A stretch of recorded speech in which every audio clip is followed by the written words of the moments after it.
um feliz Natal, que essa festa do nascimento, da manifestação do nosso Salvador na nossa carne humana, na nossa humanidade, seja para você consolo, alegria, paz e esperança. Nós estamos em plena festa do Natal. O tempo do Natal começa na tarde do dia 24, então começou antes de ontem, com a missa da vigília do Natal, depois a missa da noite do Natal, a missa da aurora, a missa do dia. São 4 missas no Natal. Imaginem, a missa da vigília, que o padre celebra ao cair da tarde. Depois a missa da noite do Natal, a primeira missa mesmo, da festa do Natal. Depois a missa da aurora, que é quando o sol nasce. Essa os padres não podem celebrar, coitados, porque já celebraram a noite toda. Mas em geral nos mosteiros, nos conventos, eu me lembro quando eu estava no mosteiro, lá pelas 5h30, 6 horas da manhã, o sol nascendo e a gente celebrando a missa da aurora. E depois a missa do dia do Natal, com o dia já claro, com o sol já alto, até a noite se celebra esta 4ª missa. Então, a missa da vigília, mais 3 missas. E ainda é pouco para celebrar um acontecimento tão grande. Deus visitou a nossa terra. Deus pisou o chão da nossa vida. Deus, o infinito, o eterno, fez-se homem para levar a humanidade até o coração de Deus. Mas a festa do Natal não termina no dia 25. Começa o tempo do Natal, que é um tempo composto de 5 festas. Quando se diz boas festas, esse jeito de falar é cristão, mesmo que as pessoas não saibam mais o que isso significa. O que significa boas festas? Quais são essas festas? São 5 festas do Natal. 5 festas do tempo do Natal. Primeira festa, celebramos ontem, a natividade de nosso Senhor Jesus Cristo segundo a carne. Ele nasceu de Maria, a Virgem. Deus perfeito, nasceu homem perfeito. É mais homem do que nós, porque nós temos uma coisa que atrapalha a nossa humanidade, que diminui a nossa humanidade. Qual é essa coisa? O pecado. O pecado não é humano, é desumano. E quanto mais se peca, mais desumano se fica. Jesus é mais homem, é mais humano do que nós, porque é santíssimo na sua humanidade. Então, no dia 25, a natividade de nosso Senhor Jesus Cristo segundo a carne. Eterno como Deus, nascido no tempo como homem. Onipotente como Deus, frágil numa gruta como homem. Dá de comer às aves dos céus como Deus, e se alimenta do leite da Virgem como homem. Como Deus veste de beleza os lírios dos campos, como homem é envolvido em faixas. Como Deus abrange o universo todo, abarca tudo, como homem é reclinado num presépio, deitado numa manjedoura. Como Deus é a palavra que se faz carne, como homem choraminga no presépio como qualquer criança. Que mistério tão grande! Ó Deus bendito, quanto te custou nos ter querido, quanto te custou. Então é a primeira festa do tempo do Natal. A segunda é hoje, o domingo depois do Natal. O domingo dentro da 8ª do Natal, a festa da Sagrada Família. Eu vou comentar muito sobre ela nas leituras daqui a pouco. Mas a festa da Sagrada Família. O Filho de Deus, Deus eterno, não só nasceu, mas quis nascer numa família. Isso muda tudo para nós. Isso tem tudo a ver. A terceira festa, 1º de janeiro. É festa de quê? Ah, Dom Henrique, é festa de Ano Novo. É não. Para um cristão, não. Para o católico, o principal não é festa de Ano Novo. É verdade, é dia de ano, é Ano Novo. Mas isso não é uma festa cristã. É uma festa civil. É uma festa do calendário civil. Tudo bem, a gente comemora, faz festa na virada do ano. Mas o importante, a festa religiosa, não é a questão do Ano Novo. É que é a 8ª do Natal. É o dia de Santa Maria, Mãe de Deus. O que quer dizer isso? Quer dizer que aquele menininho que nasceu no Natal, ele não é simplesmente um menininho, não é simplesmente humano, ele é Deus. Meu irmão, minha irmã, nunca esqueçam isso, viu? Jesus é Deus, Deus perfeito, o Filho eterno do eterno Pai. Nós dizemos no credo, consubstancial ao Pai. da mesma substância, do mesmo ser do Pai. Ele é Deus. E por isso nós, no dia 1º, chamaremos Nossa Senhora de Mãe de Deus. Verdadeiramente é digno bendizer-te, ó Mãe de Deus, bem-aventurada, imaculada para sempre, Mãe do nosso Deus, mais venerável que os querubins e incomparavelmente mais gloriosa que os serafins. Tu, que conservando tua integridade virginal, deste à luz o Verbo de Deus. Tu és, na verdade, Mãe de Deus, nós te glorificamos. É assim que a igreja saúda Nossa Senhora. É interessante, essa festa tem muito a ver com um costume oriental. No Oriente, quando a mulher dá à luz, no outro dia a vizinhança vai todinha cumprimentá-la. Então, ainda hoje no Oriente, os cristãos do Oriente comemoram a festa de Nossa Senhora no dia 26 de dezembro. O menino nasceu no dia 25, dia 26 a igreja faz uma festa para ela e se chama Congratulação da Mãe de Deus. Quer dizer, nós vamos cumprimentar a Virgem Maria pelo menino que lhe nasceu. Aqui no Ocidente, 1º de janeiro. Então, Natividade do Senhor, dia 25. Sagrada Família, hoje, o domingo entre o dia 25 e o dia 1º. Dia 1º, Santa Mãe de Deus. Depois, no domingo seguinte, na verdade o dia certo é 6 de janeiro. Mas no Brasil, domingo seguinte, a Epifania do Senhor. Aí você diz, Dom Henrique, que bicho é esse? Não é um bicho, é uma festa. A palavra Epifania quer dizer manifestação. O menino nasceu no dia 25, pois agora ele, com a luz da sua estrela, atrai os povos pagãos. Toda a terra, toda a gente viu a salvação do nosso Deus. A luz do menino brilha, e os povos que andavam nas trevas, os pagãos, nossos antepassados. Quem somos nós? Descendentes dos pagãos que adoravam o quê? Nós somos descendentes dos negros, dos índios, dos brancos europeus. Os índios, com a religião animista deles, adorando os espíritos da floresta, com medo dos fantasmas, dos espíritos maus, idólatras, muitos até praticaram sacrifícios humanos. Nós somos descendentes dessa raça, temos no sangue essa raça. Os negros, que adoravam e ainda hoje cultuam orixás, espíritos, vejam, uma religião animista, nós temos no sangue essa raça. E os brancos europeus, celtas, que tinham medo de duendes, andavam atrás de fadas, tinham medo de bruxos e adoravam também a deuses falsos. Nós que vivíamos nas trevas, brilhou para nós a luz do menino. E aí vem os magos, pagãos, representando todos os povos da terra, porque o menino manifestou. Daí vem o nome Epifania, manifestação. Manifestou a sua glória. Atraiu para si os povos de longe. Cumpre-se a profecia de Simeão. Luz para iluminar as nações. Glória do teu povo, Israel. É a festa da Epifania, que é grande. No Oriente ainda é maior do que o Natal.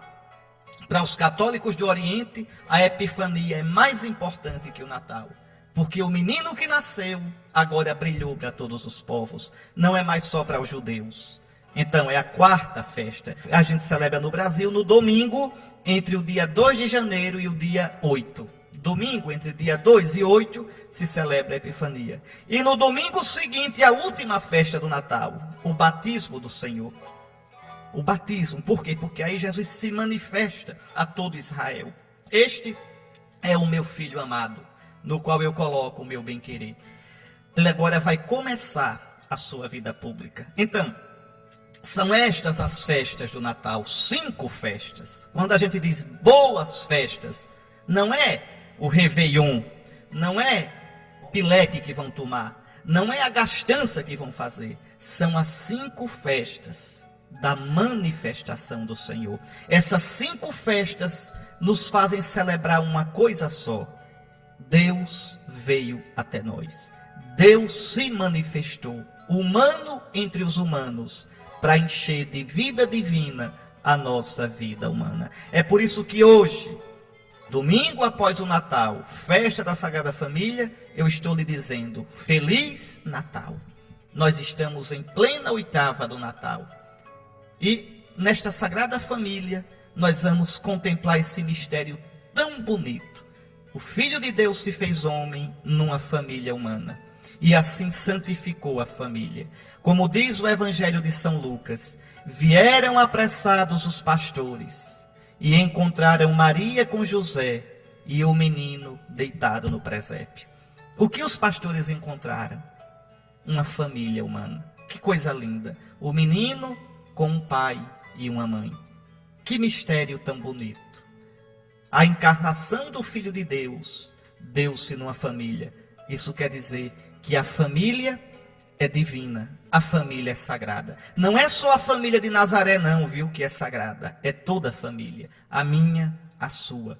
A família está no plano de Deus, não pode ser destruída e não pode ser reformada. Vamos fazer uma família diferente, um homem e 3 mulheres. Vamos fazer uma família diferente, 2 homens morando juntos. Vamos fazer uma família diferente, 2 mulheres morando juntas. Para um cristão, isso é inaceitável.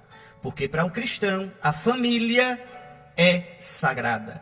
Está lá no livro do Gênesis. Deus os criou, homem e mulher. À sua imagem ele os criou. E Deus os abençoou e disse: crescei e multiplicai, dominai a terra. E Deus determinou: o homem deixará seu pai e sua mãe, e unir-se-á a sua esposa, e os 2 serão uma só carne. Então, esse mistério tão grande, o futuro da humanidade, passa pela família. Quer fazer da nossa vida um inferno de violência, de droga, de jovem desencontrado? Destrua a família. Aliás, estamos destruindo. Continue a destruir. Continue. Geremos jovens sem valores, sem critérios, sem temor de Deus, sem limites. E não tem policiamento na rua, não tem repressão policial do Estado, não tem punição que segure a desagregação da sociedade humana. Porque não se brinca com o plano de Deus. E o plano de Deus passa pela família.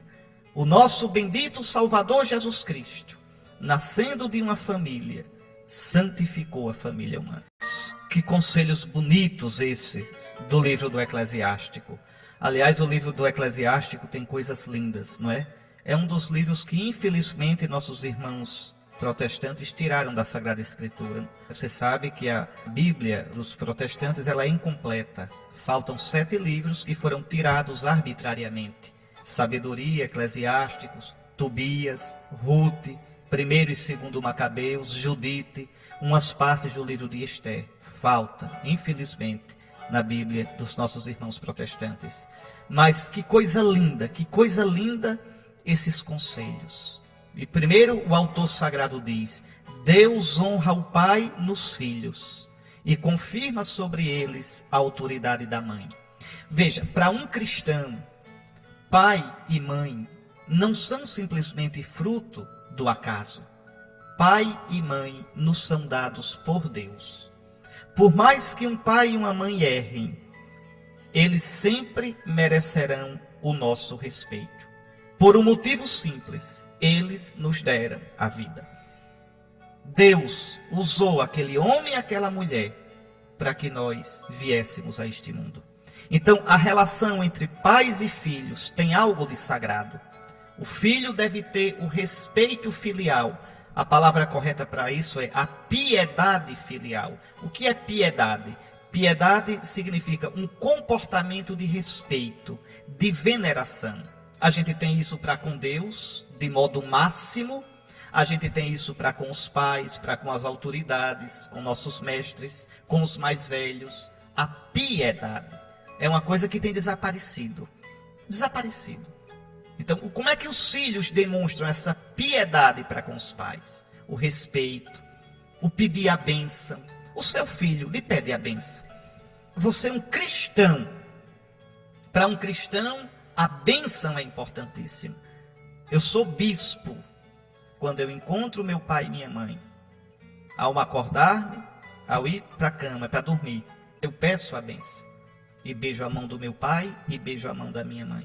São meus pais. Serão sempre, até quando morrerem, no céu, eles intercedem por nós. Então, ensine seu filho desde cedo a ter essa piedade filial. E também o pai e a mãe devem ter para com os filhos esse respeito. Dizer com santo temor: meu Deus, esse menino, essa menina, tu colocaste nas nossas mãos para que nós fizéssemos dele e dela um verdadeiro homem, uma verdadeira mulher, um verdadeiro cristão, uma verdadeira cristã. Que coisa linda!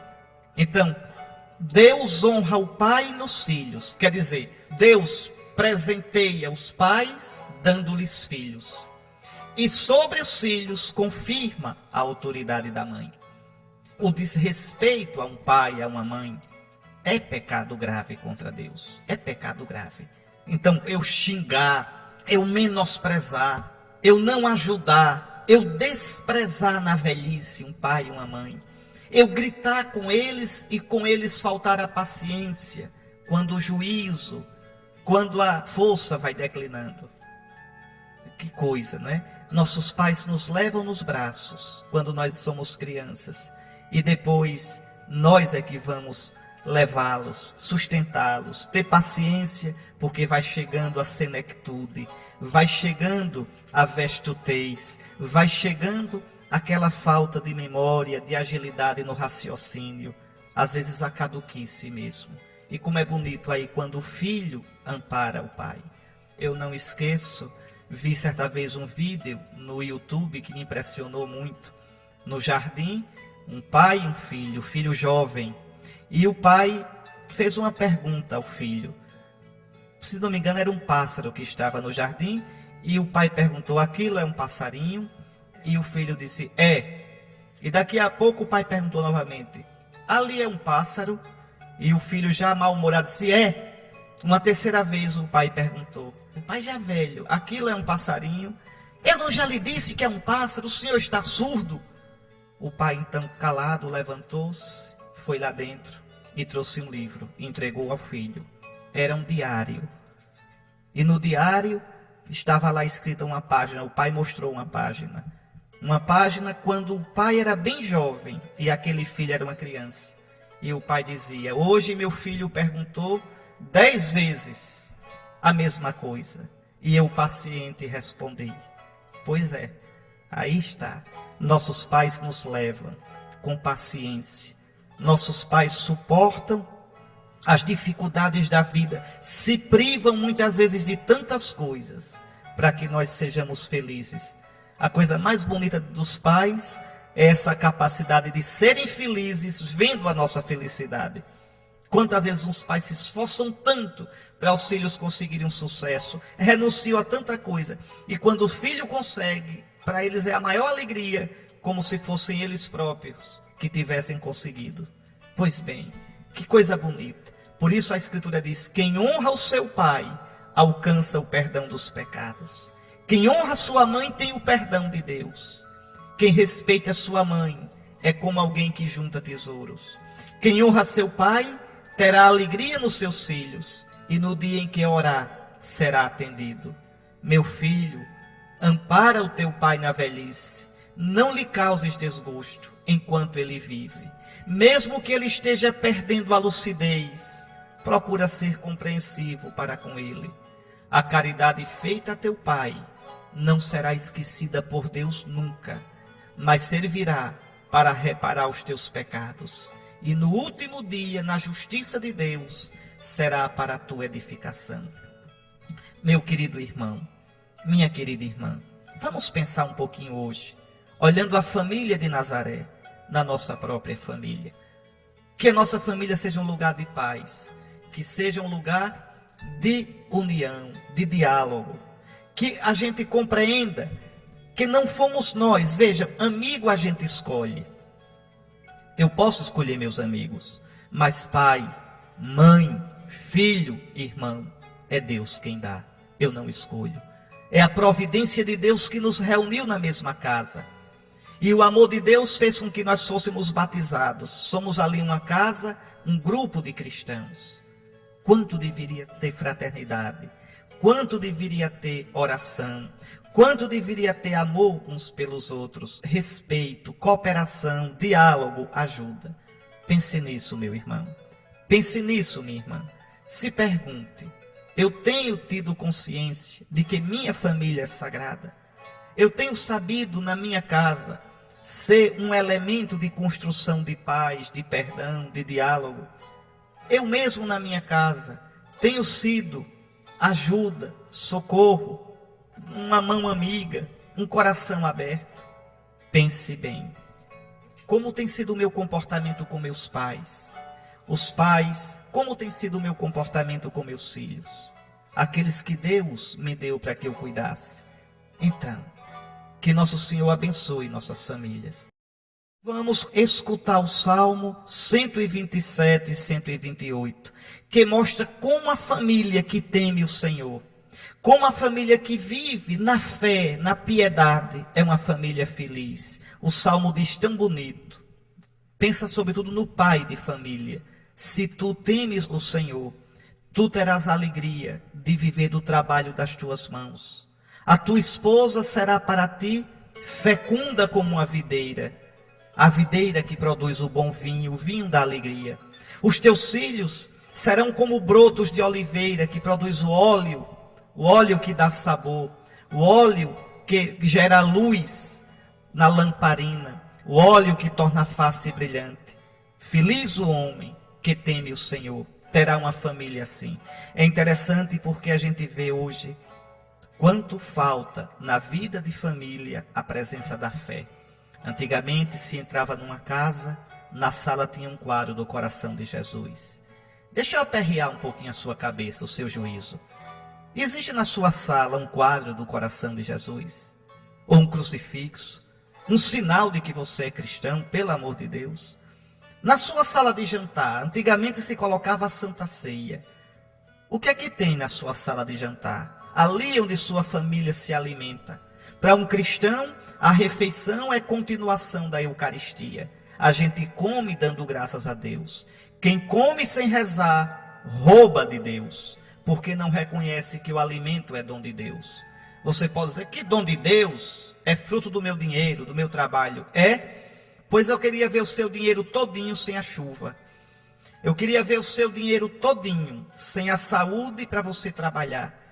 Eu queria ver o homem produzir alimento se Deus não fizesse chover, se Deus não desse a fecundidade à terra, e se não brotasse o trigo, e se não brotasse do ventre da terra a água. Eu queria ver.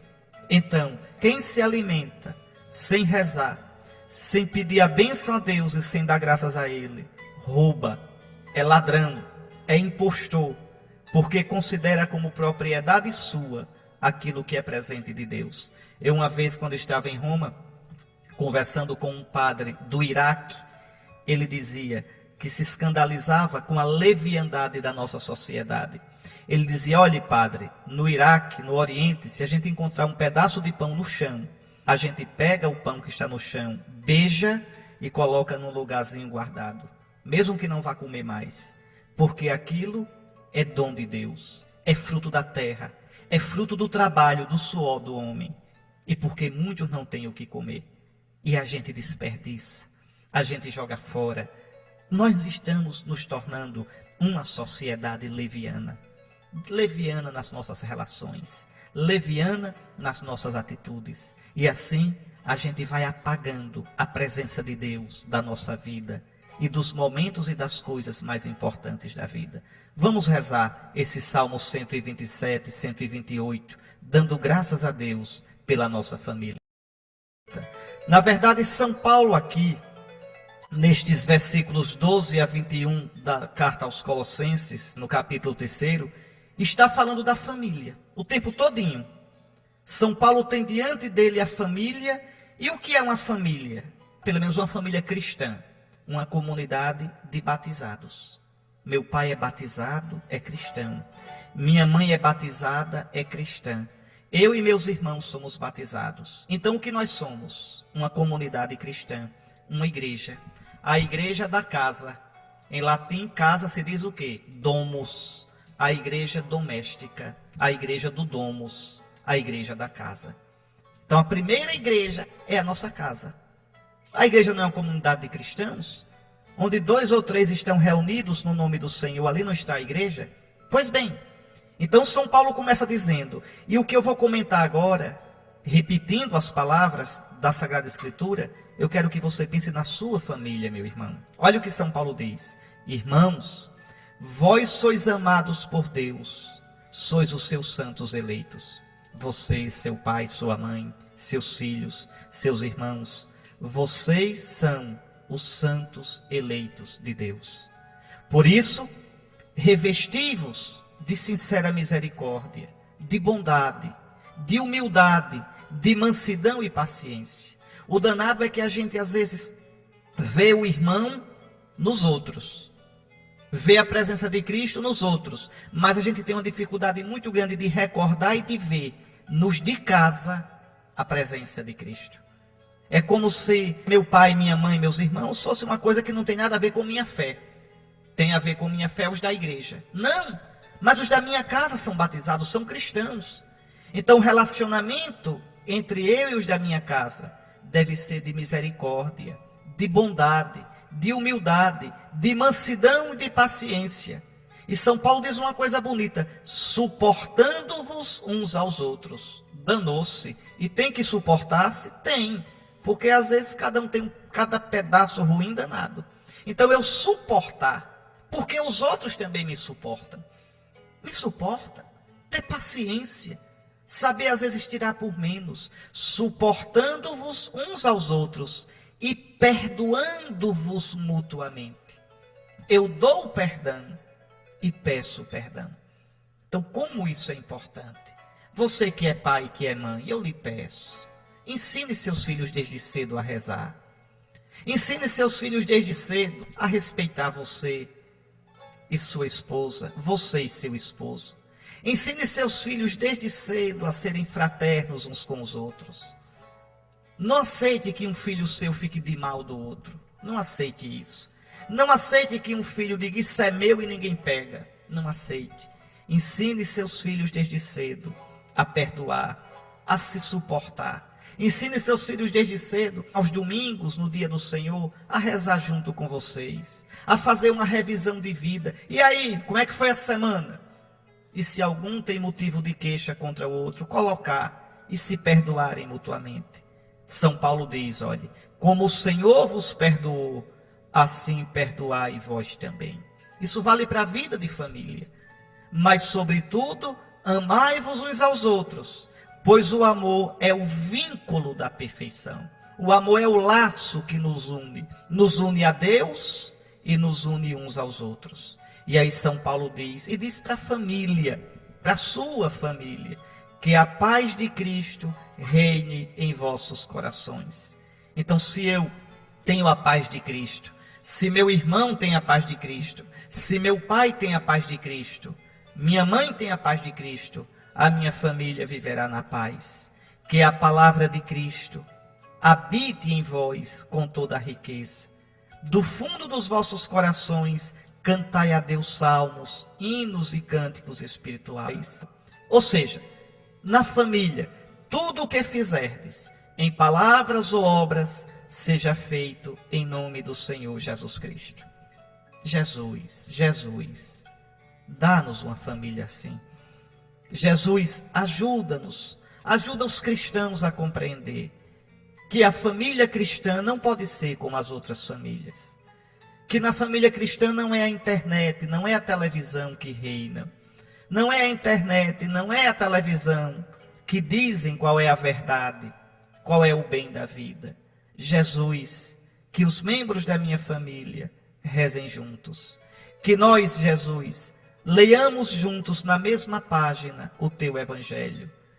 Jesus, dá-nos a graça de entender que a alegria de alguém da família é a alegria de todos. E a tristeza de alguém da família é a tristeza de todos.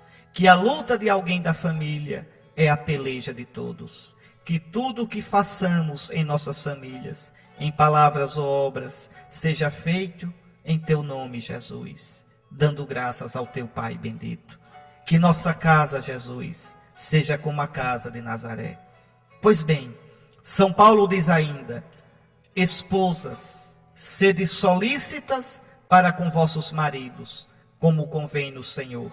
Maridos, Amai vossas esposas e não sejais grosseiros com elas. Filhos, obedecei em tudo aos vossos pais, pois isto é bom e correto no Senhor. Pais, não intimideis os vossos filhos, para que eles não desanimem. Ou seja, as relações na família devem ser relações de reciprocidade. A mulher deve se dar toda ao marido, mas o marido deve amar a mulher como quem ama seu próprio corpo, sua própria carne.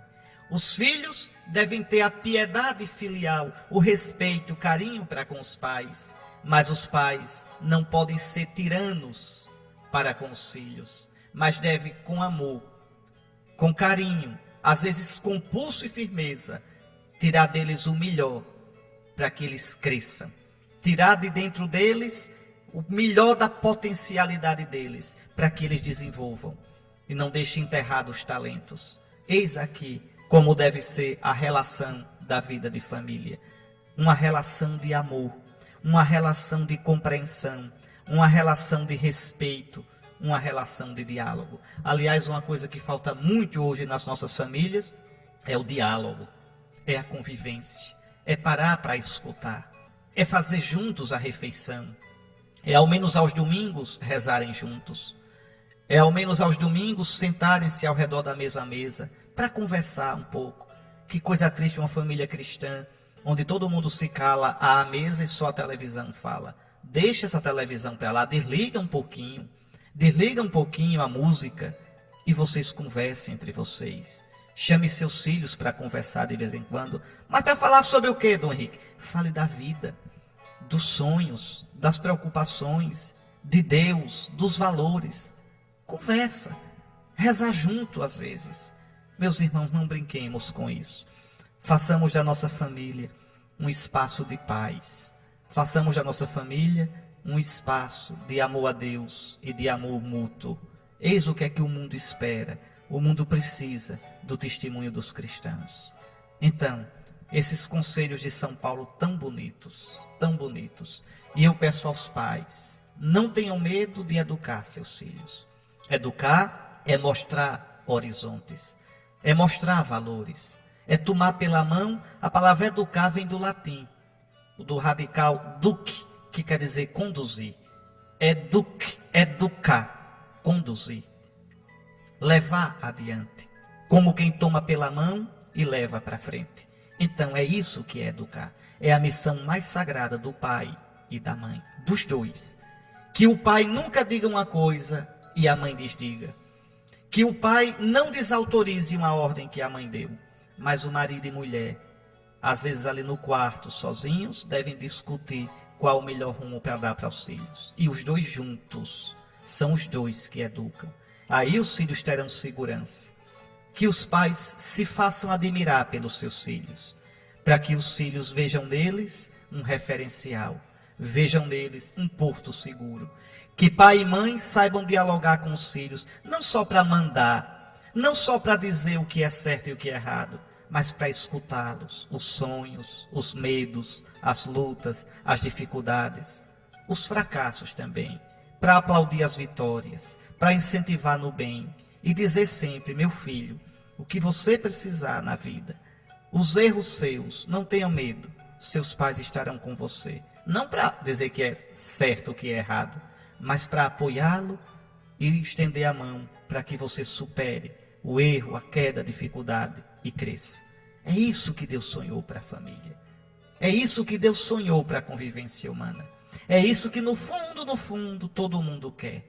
Quando o mundo quer avacalhar a família, quando o mundo fala mal do matrimônio, da fidelidade, da indissolubilidade, mas no fundo é o que todo mundo queria. No fundo, o mundo tem uma dor de cotovelo doida, porque com a leviandade, com o egoísmo, com a irresponsabilidade, não consegue ter uma família assim.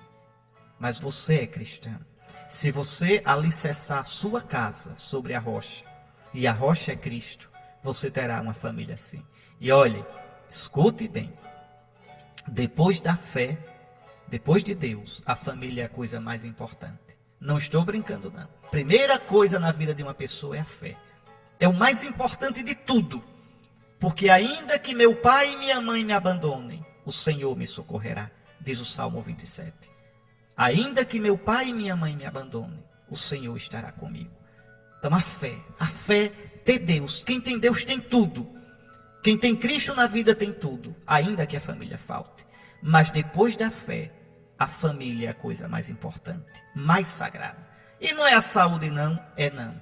Porque se você não tiver saúde nenhuma, mas tiver uma família que ame você, isso vale mais do que a saúde. Porque a família estará ali, vai lhe mostrar amor, vai sustentar você, vai tomar você pela mão.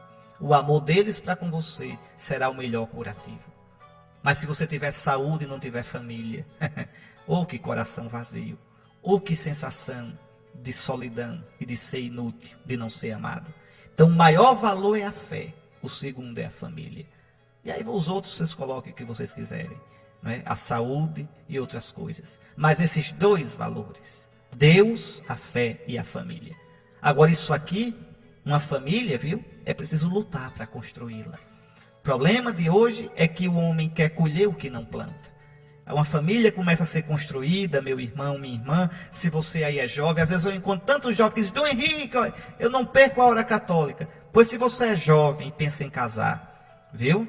Se você é menino e vive sonhando aí com um Romeu, preste bem atenção. A família começa a ser construída no namoro. O namoro é para conversar. O noivado, virgem existe isso? Bom, entre os cristãos deveria existir. O noivado, o namoro, é para que se conheçam, para que sonhem juntos, para que pensem juntos como será a vida de família, quais os valores. Eu, graças a Deus, venho de uma família muito unida.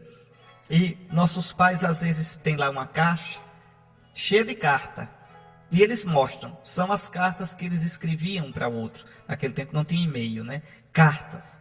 E nas cartas, que coisa bonita, eles namorando e a gente já tinha nome. Eu já era Henrique, minha irmã já era Clara, já era Ricardo, já era Adriano. Tínhamos nome. Eles já falavam como queriam criar os filhos. Já falavam nos valores que queriam dar. Então eles construíram, antes de casar, já começaram a construir o sonho da vida familiar. Mas hoje é uma brincadeira.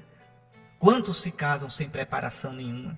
Quantos se casam depois de um namoro e de um noivado fútil, que consistiram, namoro e noivado, em no fim de semana ir a boate, a restaurante, a conversar bobagem e outras coisas que impróprias para menores de 21 anos, e não é o bispo que vai dizer. Então, vejam, não é assim que se constrói o amor. Não é assim que se constrói a família. Então, construamos a nossa família. Construamos para acolher a alegria, a bênção de uma vida familiar equilibrada e fecunda. Dom de Deus e construção nossa. Meus queridos irmãos, vamos meditar direitinho nesse evangelho. Veja que ele começa com os magos já tendo visitado o menino Jesus. Mas eu queria falar um pouquinho antes disso. Lembrem que São Mateus conta que quando os magos chegaram lá no presépio, né, lá na casa onde estava Jesus, Maria e José, eles encontraram o menino com Maria, sua mãe.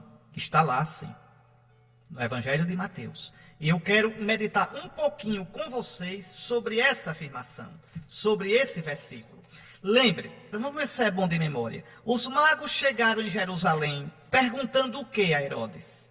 Perguntando o que ao povo? Qual era a pergunta? Você se lembra? Onde está o rei dos judeus que acaba de nascer? Então procuravam o quê? Um rei.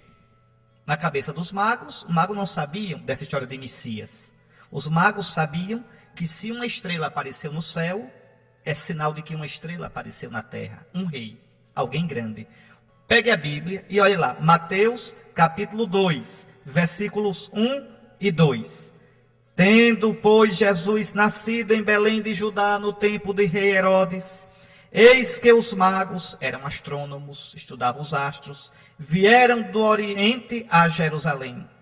Perguntaram eles, onde está o rei dos judeus que acaba de nascer? Vimos a sua estrela no Oriente e viemos adorá-lo. Quer dizer, essa estrela apareceu 2, 3, 4 meses antes, para atrair os magos. E eles, como Abraão, deixaram tudo, seguindo a estrela do menino. E você segue a estrela desse menino? Essa estrela é luz. Essa estrela não está no céu, não. Essa estrela deve brilhar no seu coração.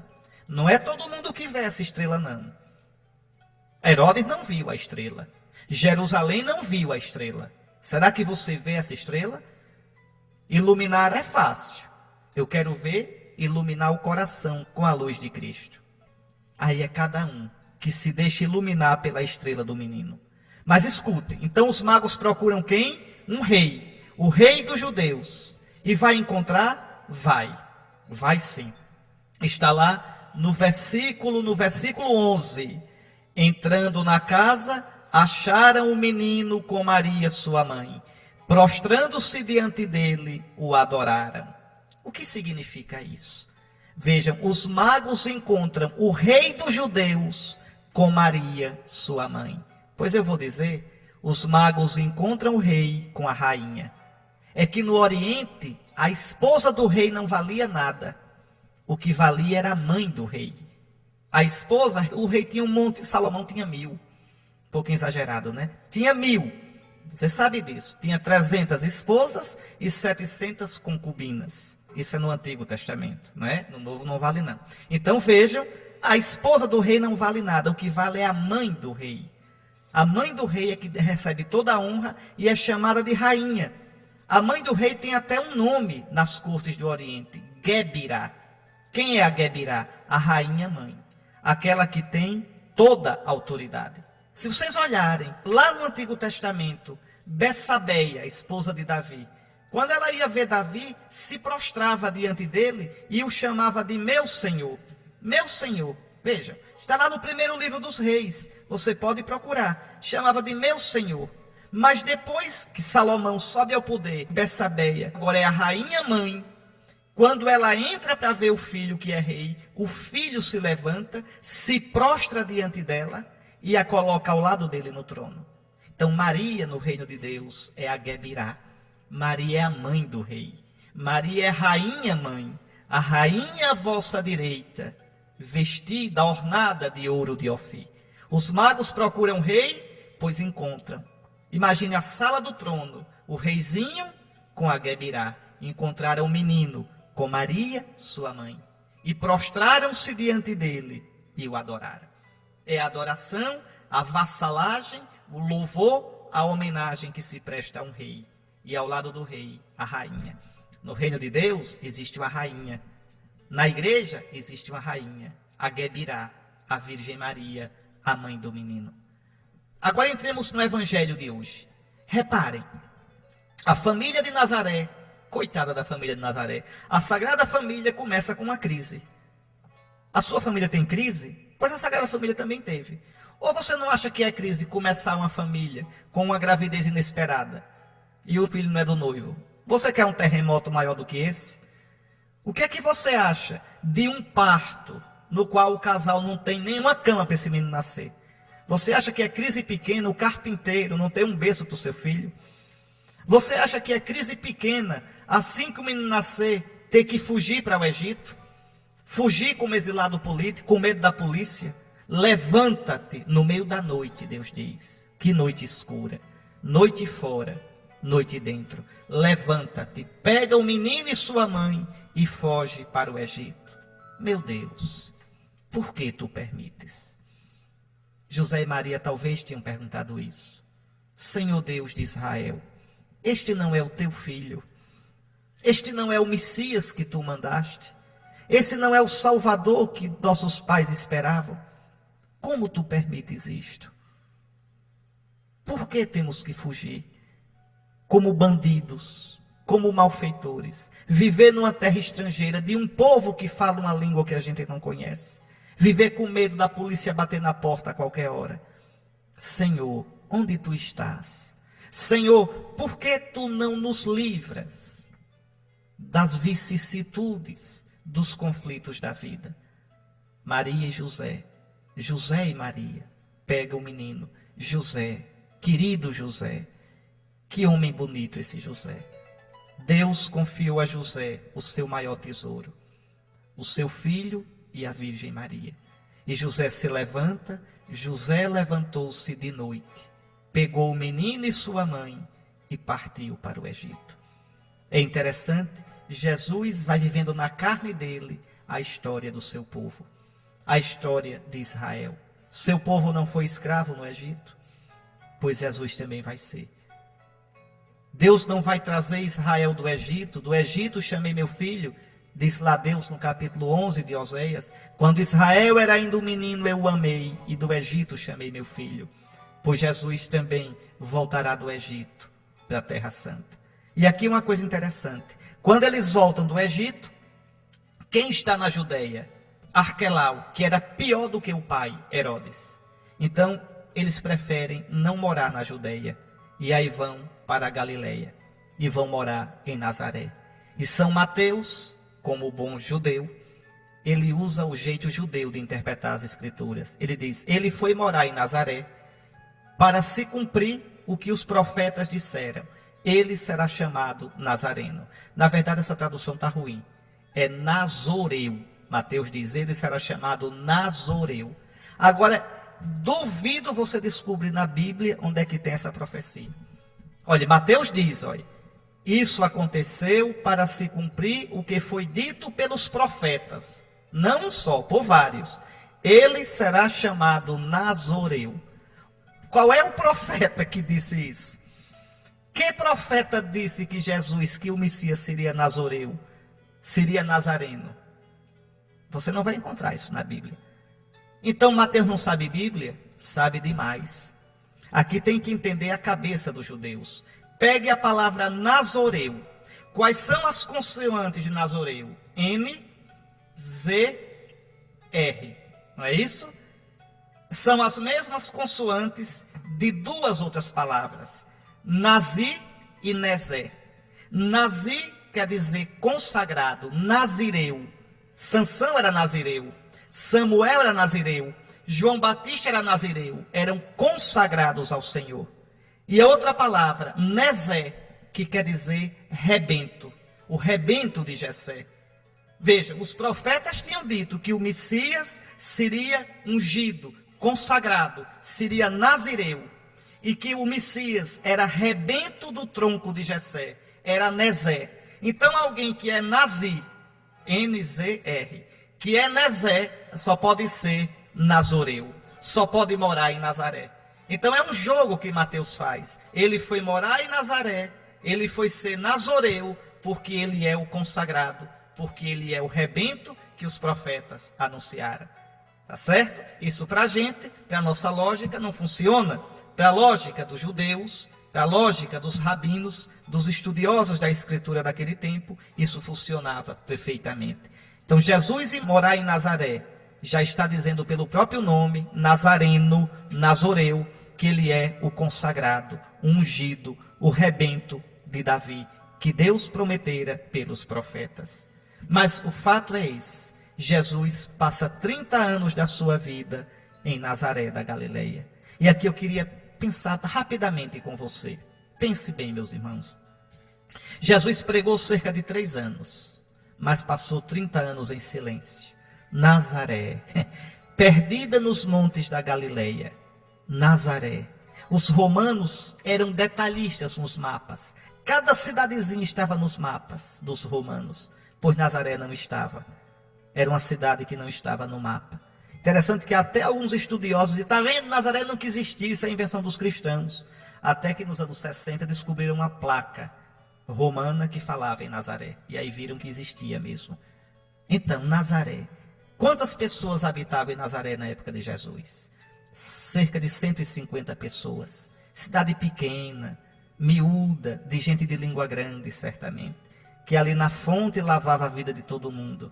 Jesus viveu 30 anos essa vida miúda, essa vida besta.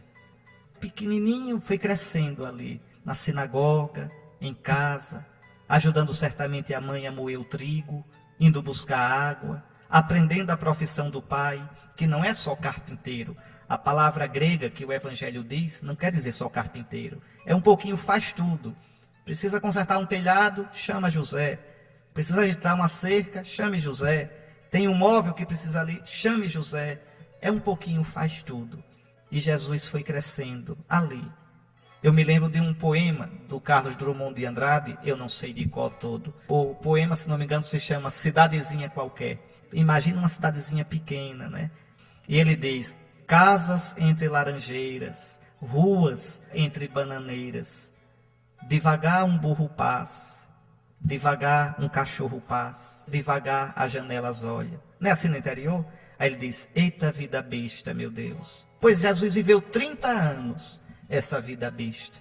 Ali naquela vidinha, sem aparecer nos jornais, tão longe de Herodes, tão longe de César. Ali o mundo estava sendo salvo. Por que eu estou dizendo isso? Primeiro, a humildade do Filho de Deus. Ele que é a palavra eterna do Pai, viver 30 anos no silêncio. E depois, para lembrar que a sua vida, mesmo quando parece uma vida tão besta, tão sem importância, Deus vai agindo na sua vida.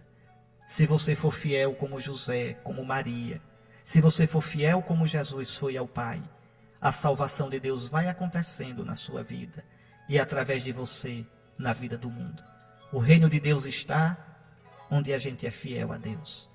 Deus está presente ali no cansaço do trabalho, voltando para casa, né? Nas lutas de cada dia, na dificuldade de sustentar a família, às vezes nas dificuldades do relacionamento, na secura do coração, na luta contra as paixões e as tentações, no marasmo da vida. Eita vida besta, meu Deus. Mas não é besta, porque o Filho de Deus, ao se fazer homem, encheu de eternidade a vida humana. Ao nascer na vida miúda de uma família, encheu de salvação, de gosto divino, a vida de família. É isso, meus irmãos, essas coisas todinhas, essa festa da Sagrada Família nos ensina. Bom, a gente não poderia terminar hoje esse programa sem a oração da família do Padre Zezinho. Que a gente pense bem nisso, nessas palavras tão bonitas, tão inspiradas do Padre Zezinho nessa música, e que a gente reze pelas nossas famílias.